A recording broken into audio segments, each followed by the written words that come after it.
Olá, turma, tudo certo? Então, hoje eu vou conseguir gravar o videozinho para vocês, tá? Na última aula, infelizmente, eu não consegui, mas hoje eu vou estar encaminhando esse pequeno vídeo para ajudar vocês, então, nas atividades e no conhecimento como um todo, né? Então, vamos lá, né? Para a gente iniciar a nossa aula de hoje, pessoal, vamos fazer uma pequena revisão do conteúdo que eu mandei na última aula para vocês, tá? Então, como a gente viu, o comércio do pau-brasil se torna a primeira atividade econômica do Brasil, tá? Essa árvore aqui que tinha uma cor vermelha na sua madeira, uma cor parecida com brasa, e aí a brasa do fogo, né? Por isso o nome Brasil, porque remetia então à cor da brasa. E essa árvore então vai dar origem ao nome do nosso país, tá? Então ela tem uma importância histórica e também econômica. As pessoas vinham aqui e retiravam, né, através do trabalho indígena, essa madeira, para levar então para a Europa para retirar uma tinta que tinha dentro dessa madeira para atingir então tecidos lá na Europa. Então, essa madeira tinha uma substância muito vermelha e aí era retirado para atingir os tecidos. E esse trabalho de retirada da madeira ele era realizado por índios, né, pelo povo indígena. E em troca, esses índios recebiam algumas ferramentas, alguns utensílios que eles não tinham conhecimento, e essa troca então era conhecida como escambo, dar objetos em troca do trabalho indígena, tá?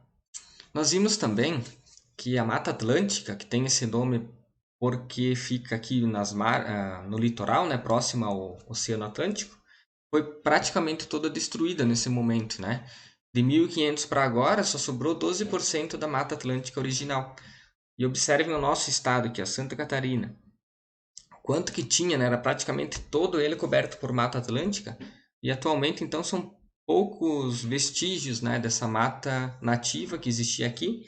E depois de toda a colonização do Brasil, ela praticamente deixou de existir, tá? Então foi um acontecimento, claro, ruim, né, para a nossa natureza, para a nossa biodiversidade e tudo mais, essa destruição da Mata Atlântica nesse período da colonização do Brasil. Então, como nós vimos e nós vamos ver hoje, né, as primeiras pessoas que chegaram aqui no Brasil, elas não tiveram tanto interesse em colonizar essa região, esse território novo, né? Porque eles chegaram aqui e viram que era praticamente tudo mato, não tinha muito como praticar agricultura no início, né?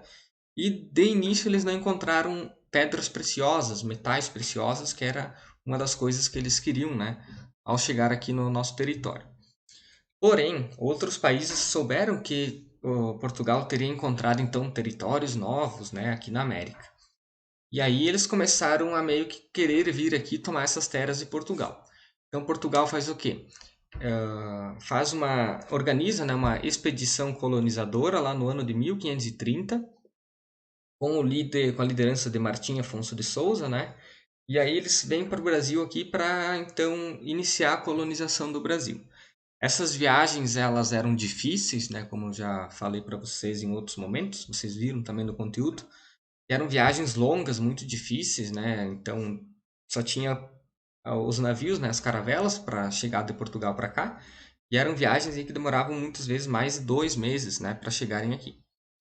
E aí, quando eles chegam aqui para colonizar, né? Eles criam então a primeira vila do Brasil, que é a Vila de São Vicente, que é uma vila localizada ali próximo à cidade de Santos, lá em São Paulo. Então, a primeira vila no Brasil é a Vila de São Vicente. Quando eles iniciam então esse processo de colonização, né, aqui no Brasil, eles decidem dividir as terras brasileiras, as terras da colônia brasileira. E essa divisão ela é conhecida como as capitanias hereditárias, tá? Por que tem esse nome? Essa ideia de capitania, então, de território, hereditário significa passar para os filhos, para os herdeiros, né? Então, os donatários, que seriam os donos destas capitanias, teriam o direito de passar para os seus filhos ou para seus herdeiros quando eles não quisessem mais administrar esses territórios. Porém, apenas duas, tá, pessoal? Duas capitanias deram certo, que é a de Pernambuco e a de São Vicente. As outras, pessoal, elas não deram certo, tá? E eu vou falar para vocês por que agora. Primeiro que os donatários eles tinham alguns direitos e alguns deveres. Os direitos, eles eram, enfim, cobrar impostos, retirar a vintena, que era os 5% do valor arrecadado com a venda de pau-brasil, julgar os habitantes, então, que morassem na sua capitania hereditária, né? Considera sesmarias. O que era uma sesmaria? Sesmaria era uma grande propriedade de terra. Então ele poderia ter uma sesmaria e conceder sesmarias para outras pessoas da sua confiança. Porém, eles tinham alguns deveres, e esses deveres acabaram prejudicando o processo de avanço, né, nessas capitanias hereditárias. Primeiro, eles tinham que desenvolver o cultivo de cana-de-açúcar, expandir a fé cristã, organizar a defesa militar das suas capitanias e estimular a ocupação de português. Porém, muitos desses donatários que eu falei para vocês aqui, eles nunca tinham pisado aqui em terras brasileiras. Eles eram pessoas lá de Portugal, da confiança do rei de Portugal, e eles não tinham muito interesse em sair de Portugal para vir para cá, para ter todos esses deveres aqui e esses direitos que para eles não eram muito vantajosos, né? Então, teve um fracasso, né? As capitanias tiveram um fracasso por falta de recursos, né? Como eu falei, os donatários não tinham muito interesse em cuidar dessas terras que eram grandes, né? Muitas dessas capitanias aqui, ó, eram inclusive muito maiores que o próprio país, próprio Portugal. Então eles não tinham muito interesse em vir para cá e cuidar dessas terras grandes. A falta de comunicação entre os donatários e as próprias capitanias também prejudicou que essas capitanias dessem certo. E claro, né, aqui já tinham pessoas, tinham os indígenas. Então eles tinham resistência dos povos indígenas em serem explorados, em serem escravizados, né, digamos assim, e perderem as suas terras. Então os indígenas não queriam saber que outras pessoas chegassem ali e expulsassem ele das terras que eles estavam ali há milhares de anos. Então tudo isso fez com que a ideia das capitanias deixasse de existir. Então qual que foi a ideia que Portugal teve? Fazer um governo geral, como se fosse trazer uma pessoa só para governar todo o território brasileiro. E essa pessoa era o governador geral. Junto dele então tinha mais três cargos importantes, que era o provedor-mor, o ouvidor-mor e o capitão-mor. Eu sei que é difícil de vocês entenderem, mas para resumir, o provedor-mor ele coletava impostos, o ouvidor-mor era responsável pela justiça e o capitão-mor responsável pela segurança. E aí essas três pessoas respondendo ao governador geral, nós tínhamos então uma forma de governo aqui no Brasil colônia, tá? Uma das primeiras formas de governo que deu certo aqui no Brasil. Os governadores gerais, então, nós tivemos três que foram bem importantes. Esses três que estão nas fotos aqui, tá? O Tomé de Souza, que foi responsável por tornar a Salvador a capital do Brasil, né?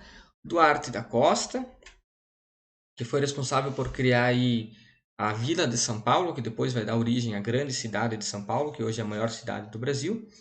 E Mendes Sá, que conseguiu algumas terras a mais, né, do que o Tratado de Tordesilhas, e conseguiu aí alguns escravos, alguns não, né, milhares de escravos para trabalhar nos engenhos, tá? A gente vai ver isso na próxima aula, a questão da escravidão no Brasil.